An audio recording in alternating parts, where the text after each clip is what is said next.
Good morning. Welcome to Mercy Marriage. It's time. I think this is my favorite part of ministry right here is marriage stuff. Some of y'all that aren't married in here are going, oh no, what happened? I didn't know I was coming to a marriage. No, this is relationships. It's for all of that stuff. It's going to be so beneficial.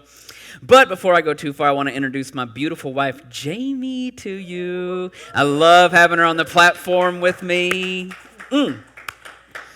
Thank you all for being here and just being a part of this. If you know Jason and I very well at all, you know that we love marriage and family teaching, and so it's just a privilege for me to be up here, so thank you.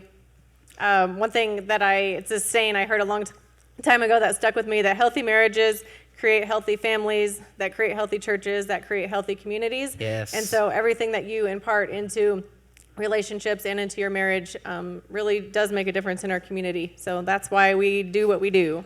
That's right. You know, our greatest ministry is in the home.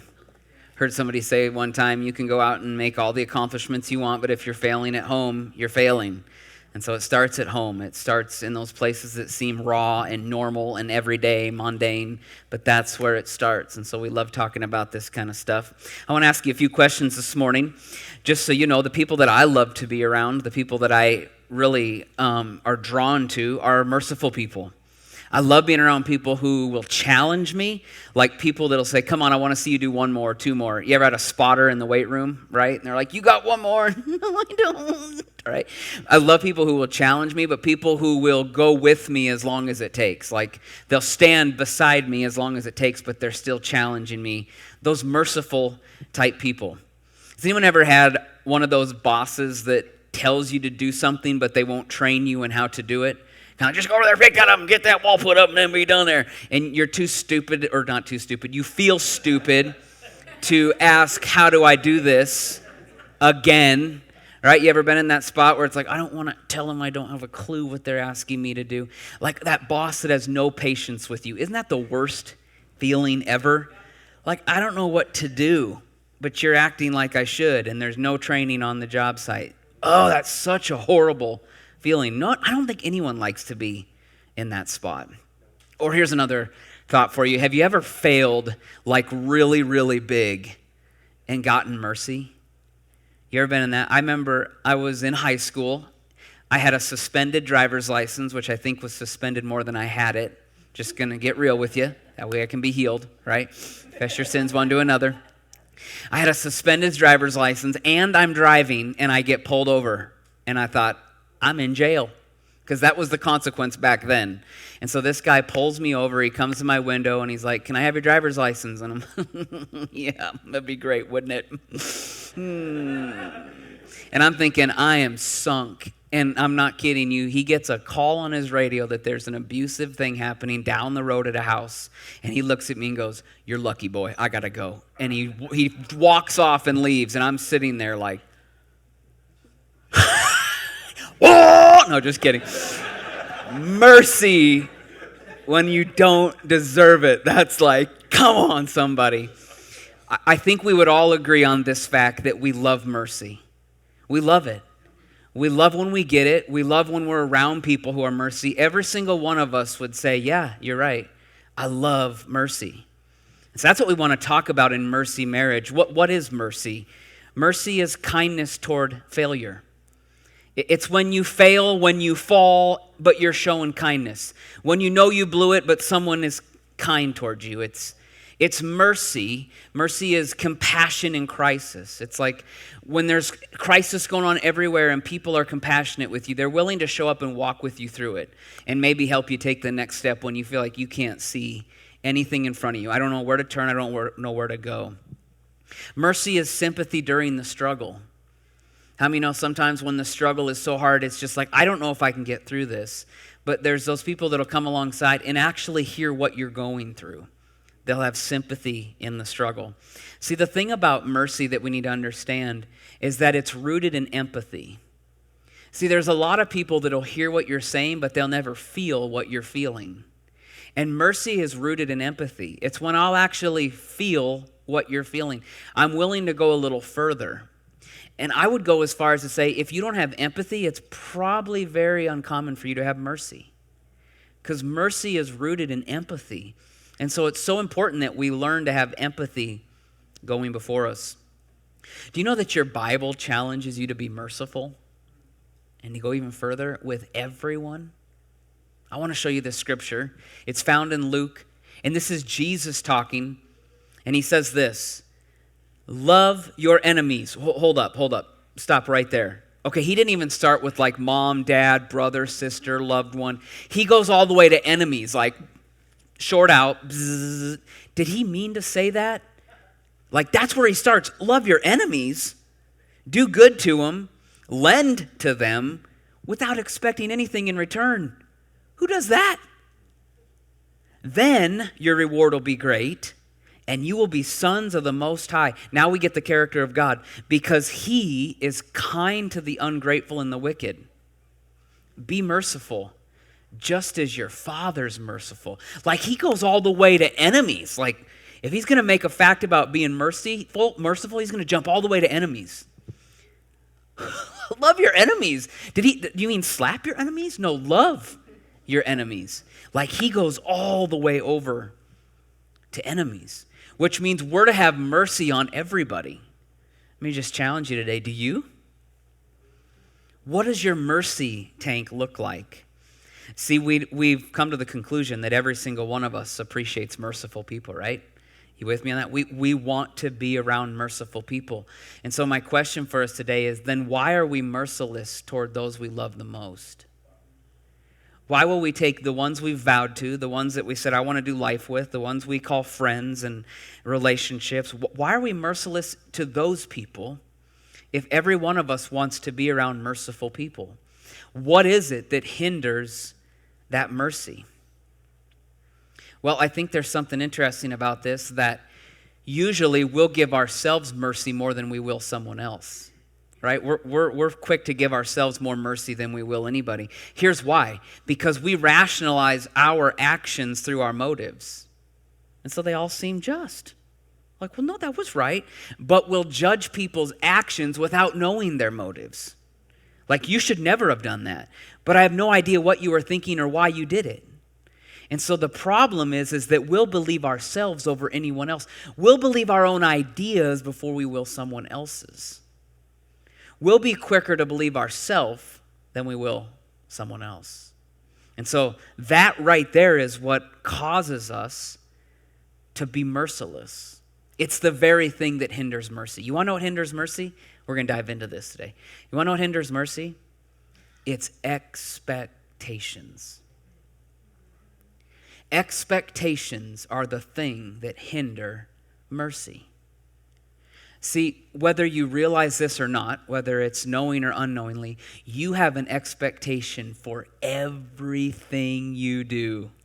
Everything. You had an expectation coming here this morning. You had an expectation looking in the mirror this morning. Wonder if I lost 30 pounds because January 1st. Right? You have an expectation for everything you do, everywhere you go, you create an expectation. But here's the problem with expectations. I think we have a picture for you. This is the problem with expectations. How many would agree? You create a perfect scenario in your mind that's A to B, and then reality shows up. And this is what it was supposed to be. This is what it looked like. What you got? Every single time. Yeah, right. This is my life. So I have a funny story. I think in September or October, Jason and I were celebrating our 15-year anniversary. Our anniversary was in August, but we celebrated in September or October.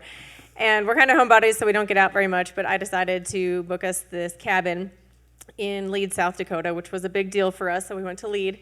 And it was a cabin in the hills, and we were supposed to have our own, we were supposed to have our own private hot tub. And I thought, well, this sounds cool. This sounds like a fun weekend. We'll go to dinner maybe in Deadwood and just make a weekend out of it. And so we had it all planned out. My mom was watching the kids, and we get to Lead, South Dakota, which we thought was a cabin in the hills, and we pull in, and it's right off the highway, and it's not a cabin, it's a hotel, and it doesn't have a private hot tub. It has a community hot tub. All the better. And so he looks at me and he said, I thought we were, all these things. And I said, yeah, that's what I thought too. And so apparently when I booked this, I didn't read the fine print, or I didn't look at the details. And so we both had this expectation of what our weekend was going to look like, and it didn't look like that at all. And so that night, it's freezing. It's the first weekend that it snowed, and it was really nice and rapid. We didn't even have coats. We weren't dressed for the weekend at all. It was snowing, a lot of snow. And so we go to the hot tub, and we walk back barefoot in snow and in ice, and the hot tub was cold. Jason's 106 type of guy hot tub. It was a 94-degree hot tub. Yeah. Hot. And so all these things are happening. We go to dinner that night in Deadwood. It's pouring rain. We weren't dressed.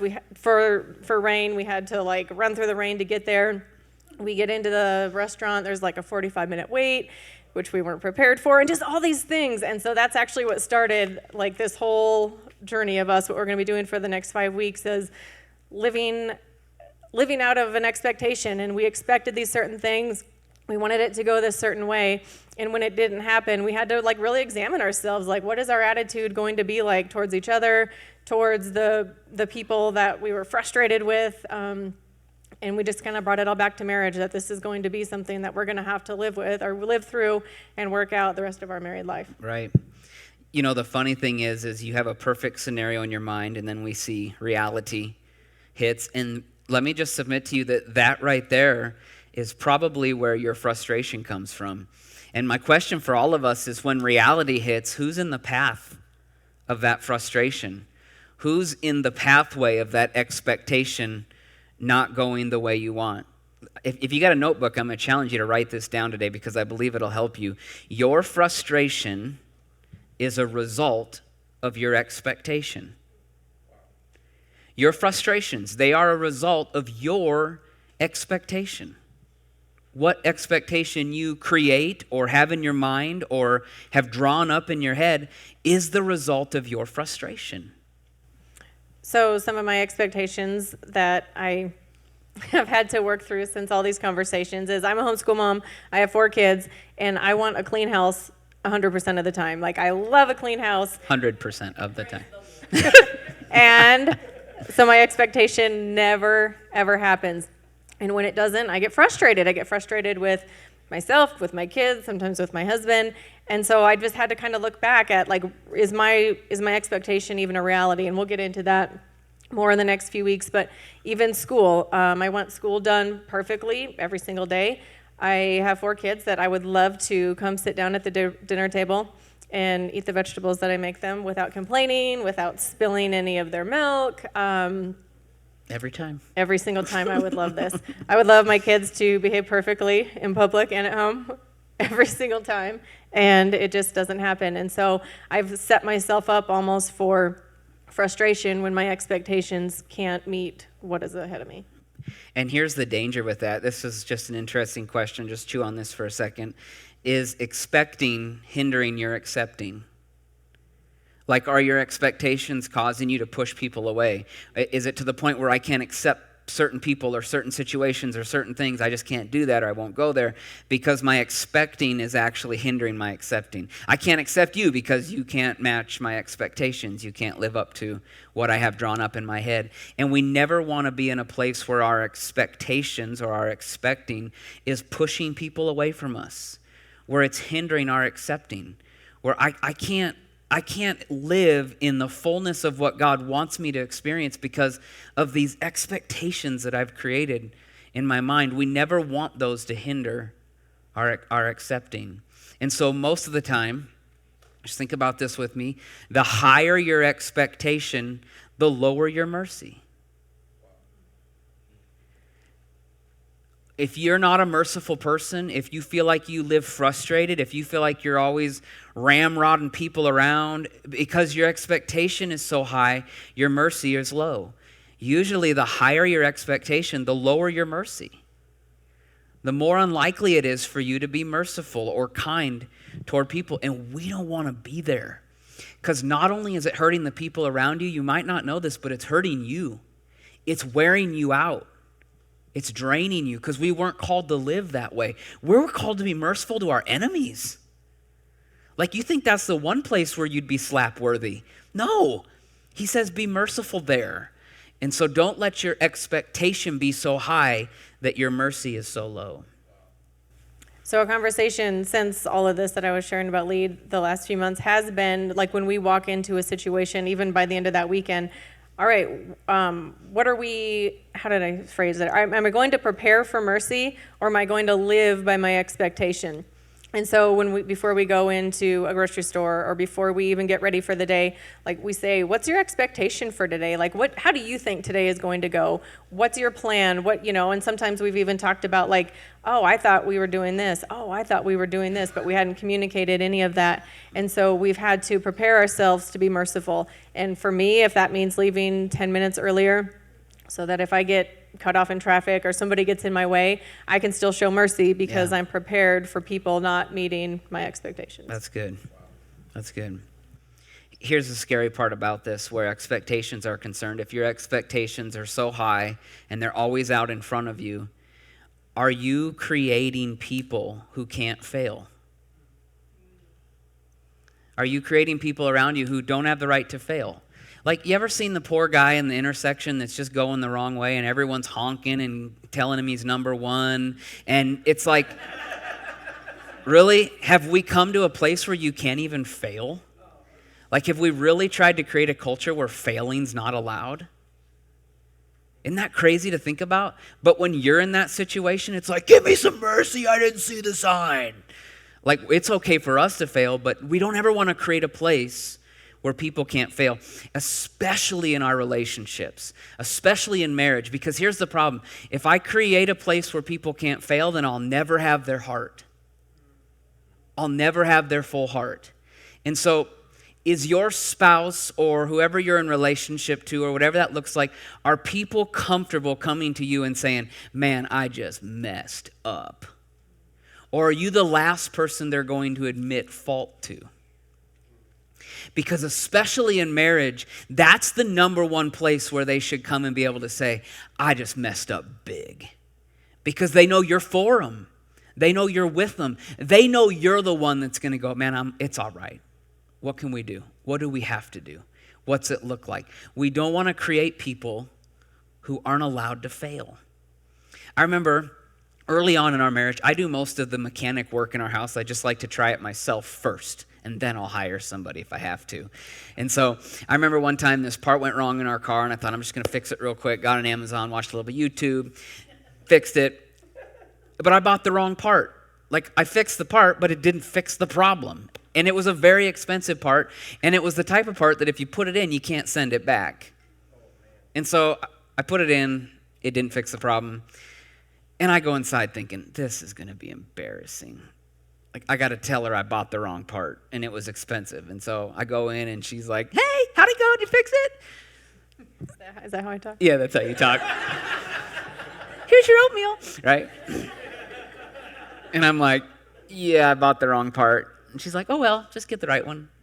And I'm like, she totally could have ate my lunch right there and actually thought it was going to be like, seriously? Like, didn't you search it out? Like, you just totally wasted money on? That's what was going on in my brain. That's what I was ready for. It's kind of like, I bought the wrong part.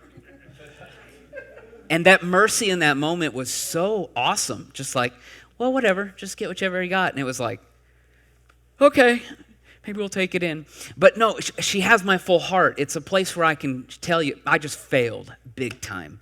And I know she's going to lift me up, not push me down even further than I feel. That's what mercy's all about. That's what mercy in relationships is all about, is you're the one I can run to that has my back, not the one that's going to push me down even further than I already feel. See, we don't want to create people around us who can't fail. I have this little thing, and not that men don't do it, I guess I maybe notice it more in women, but it's this saying that like, oh, I have 4 kids. Actually, I have 5 because he acts like a child. And it just almost grates at me because no, like they're not our children. Like we don't get to boss them around or treat them like a child. And so when they miss it, it's okay. Like we're in this together and we can link arms and keep going forward. And so that's just a little nugget I heard a long time ago. That's right. And so here's the question. Why do we want mercy to go before us? Why do we want mercy out front? Because that's what we need to gauge in this. I want you to ask yourself this. What's out front in my life? Is it mercy or is it expectation? you could imagine that. What goes before me? Is it a wall of expectations or is it a wall of mercy? What's out front of you as you go throughout your day? Well, we have to have mercy out front. We want mercy out front in what we do. And here's why. Because people are going to mess up your expectation every single day. Let that sink in, because you might not believe it still. People are going to mess up your expectation every single day. It's not going to be what you thought it would be. It's not going to be what you hoped it would be. Someone's going to mess it up. And so the reason why we want mercy out front is because we want to be people who can be the type of people we love to be around. Right? We all love showing mercy, so why wouldn't we want to be those people when someone messes up our expectation? Here's a question for you. How many people have you pushed away because of expectations? I hope it's not your spouse, but maybe it is, and we're going to help you with that. That's the whole goal for this. How many people have you pushed away because of your expectations? Because that's the way I want it to go, and it doesn't matter what you think. You're pushing people out of your life because your expectations are out front all the time. And here's my thought on that. A life built on expectations only is lonely. Like it really is. If you build your whole life on what you think it needs to look like and what you want everybody to do and how it has to appear, you're going to be really lonely. And I don't want any of you in that spot. It's not a fun place to be. And so, if you're in a place where you're always waiting for something to happen that's never happening, anyone feel like they're in that boat? Like I'm always waiting for something to take place that's never taking place. If you're in that place today, you're living by expectations. And the problem about that is you're not experiencing what's happening right now. You're like trying to live in a dream world of expectation, wanting something to happen that's not happening. But mercy allows you to live in what's happening right now, even if it's not pretty, even if it's not fun, even if it's not what you hoped it would turn out to be. Mercy puts you in the right now. So you can look at it and go, you know what? This isn't what I thought it would be, but I'm going to step up to the occasion with mercy. I'm going to step into this with mercy. And I'm going to live in the right now, rather than waiting for something that's out there somewhere that's never going to happen. I don't want any of you to be in a lonely place. I want you to be able to live in what's right now. And how we do that is let mercy go to the forefront. And so we just want to challenge you today. We want to challenge you to imagine your marriage saturated in mercy. Imagine your relationships saturated with mercy. What would that look like? For you today, where you are and who surrounds you and the connections you have, what would those look like if they were completely saturated with mercy? Like imagine yourself at a place where you could pivot when your expectation doesn't go the way you hoped it would, and you were able to pivot and show mercy rather than frustration. Like what would that look like for you? How awesome would that be to be able to make that move, make that pivot and go, you know what? I'm going to show mercy right here. I'm going to be prepared with mercy rather than frustration. It sounds so simple, doesn't it? I mean, it's just kind of like, well, duh. But do we do it? Do we do it in the moment? Do we do it when it's hard and when our expectation just gets all messed up? I want our relationships to be saturated with mercy. Like imagine your spouse being completely confident to run to you and say, man, I blew it. Or you know what, I'm the problem. Or you know what, yeah, it's me. I'm being rude. I'm the one doing this. Because mercy just saturates what happens. Rather than hiding failure or hiding mess ups or trying to isolate themselves from you. No, you run together because it's saturated in mercy.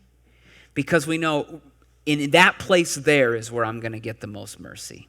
In that place there is where I'm going to find my teammate. In that place there is where they're going to stand alongside me. Well, you know what? It's all right. Let's just do what we got to do. Saturated in mercy. See, mercy is what's going to make you one of those people that you love to be around. It's going to make you that person that we all agreed we love to be around. So what would it look like for you to be merciful when your expectation fails? Any thoughts on that? I'm just thinking ahead about communicating expectations, which we don't want to go into today, but yeah, I just think even just realizing like he's not out to get me. Like if he does something that's frustrating or he does something that I choose to get irritated about, like his heart's pure in it. His heart isn't to destroy me or to destroy us or to hurt my feelings. And sometimes it's as easy as a conversation and just sitting down and saying like, what happened here? Like what happened? Because here was my expectation and here's what I thought. And it's like, I'm not here to ruin us. Like we're a team, we're on the same team, and right. To not tackle your quarterback really. Yeah, that's good. You know, you think about expectations beyond just your relationship and marriage. You have an expectation for everything you do and everywhere you go. Like some of you are probably going to go to a restaurant today after this. I just lost y'all. We're here. You good? Oh, food. And you have an expectation going there, don't you? And it's going to be perfect. And your waitress is going to be the best. And they're not going to do anything wrong. And they're going to treat you so well. And the food's going to come out on time. And it's going to be great. She's not going to spill her water down your back or any of that. And your expectation is perfect. And when you get there, something's going to happen. And is your waitress going to be the brunt of your expectation not being met? Well, he don't deserve a tip. Why not? Like I could ask you in here, has anyone ever had a bad waitress? And we'd probably all go, oh yeah. Well, no, that was your expectation. That was your expectation. And so what would it look like for us to be saturated with mercy, where even when it goes horrible and you spill lemonade down my back, and it's so cold, but I'm going to pivot and show you mercy. And I'm going to tip you bigger because I know you feel horrible right now. And this is probably going to be written down as one of the worst days in your job. And so I'm going to step up and show you mercy. And I'm just going to go above and beyond my expectation. I might even pull you aside and say, you doing all right? Your day okay? I mean, what would that look like for us to be a people who were saturated with mercy rather than our expectation ruining someone else's day, even when yours might have gotten ruined? I can pivot and go above that and saturate somebody in mercy and say, you know what, it's all right. That was my expectation anyway. We were talking about this on our awesome lead trip. One night our heater didn't work and it was snowing there. And we're kind of like, oh yeah, I forgot to mention that. Yeah. And the old Jayme would have written a review, like, let's do a review on this. Oh, no, it's not a cabin in the hills. It's a hotel off the road. And the hot tub's 80 degrees. Don't even come here. I don't know. I'm just making all that up. But no, instead she just walked down to the front desk and said, you guys don't happen to have a space heater, do you? Yeah, we have a space heater. Didn't mention anything about our heaters broke. We weren't expecting that when we came here. No, heaters broke. They gave us a space heater. And we were talking about that, and it's like, man, how embarrassing. That's a first world problem. Right. Like, what if we weighed all of our expectations to a third world country? How embarrassing we would look. And that's the things that's causing me to push people out of my life. Those are the things that I live by that are causing my spouse to not like me anymore, my marriage to be a wreck, my home to be a wreck because of these first world problems? Really? That's what we're going to live by? That's what we're going to call the standard? The higher my expectation, the lower my mercy. I mean, it's all right to expect something out of people. Get your mercy higher than your expectation. If you're going to expect something from somebody and you deserve that out of them, then get your mercy higher than that expectation. Make sure you do that because they deserve that. Your enemies, my enemies deserve that according to God. And so what would it look like for us to be saturated in mercy? Here's a question for you. Some of you might have drugged your spouse here because you're hoping they would change. Oh, everyone got, don't tell them. That's what I love about marriage conferences and ministry. We drag them here thinking, I hope they hear all this, man, because they need it, right? No, the problem's the person you see in the mirror. Come on, we all know that. And be kind with your spouse when they come show you mercy. Don't be like, you're just doing that because what they talked about this morning. No, let them do it. But here's my question for you. We're hoping our spouses would change. We're hoping things will get better. Is the spouse you're hoping to have looking for the person that you are? Is the spouse you're hoping to have looking for the type of person that you are? Because that's what we want to live out. We don't want to wait for them to change. We want to be that person that they deserve. Like I heard somebody say one time to their spouse, this probably isn't very nice, but hey, don't pick out all my faults. That's what kept me from getting a better person. Isn't it true? It's true. It's mercy. It's mercy. We all got faults. We're all going to miss it. We're all going to blow it. We're all going to mess up. But in marriage specifically is where I should find the most mercy. That's where we should be saturated in it. And so is the spouse you're hoping to have looking for the person you are? That's what we want to become. And so we're really wanting to challenge you today. We're super excited about taking this thought of expectations and breaking it down. And what does it look like to communicate those? What does it look like to begin to manage those, where I can look at them and manage them correctly so that I continue to have mercy going in the forefront? Because we want to be that person that our spouse deserves. Isn't that right? Right. And to take something away from today, I would just challenge you to look at that picture, the expectation picture, and talk about that with each other. Like, what are my expectations going into this day, into this new year, into our marriage, into our family, and just talk about what some of your expectations are. You might be surprised that your spouse's expectations are not yours, and they're not what you thought they were once you start to communicate them. Right. So I'm going to leave you with this today. You might have expectations out front. You might have lived your whole life like that and not known it. But I'm going to challenge you to put mercy out front. Just put mercy out front and see what that starts to do for you. Where when you go somewhere, you're preparing to show mercy first. You know what? I'm going to let mercy go before me, because I think if we do that, not only will we experience what God's wanted us to walk in and that reward that he talks about in the scriptures, but he can bless our marriages, he can bless our relationships, he can bless what we're about to do, because we're doing what he's called us to do. I mean, that scripture we read earlier had a promise in it that your reward will be great, which means when I choose to live in mercy, I'm living for something bigger than the moment. I'm living for something bigger than this offense right now that I feel, or this little thing that's ruining my expectation. I'm living for something bigger than the moment, because there's a reward out there for people that walk with mercy out front rather than expectation out front.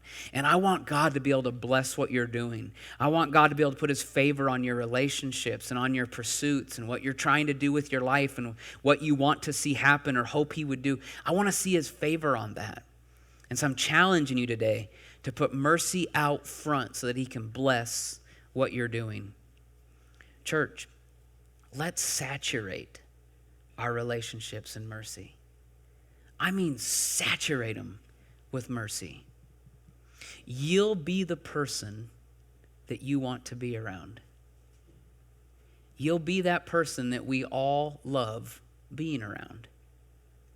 And your spouse will enjoy being around you. And other people will enjoy being around you, because we become that person that we all want to be around. Amen?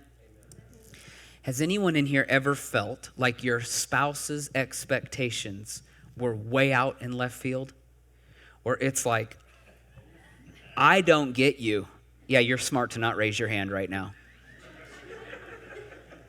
You ever felt like your spouse's expectations are like, cuckoo, cuckoo?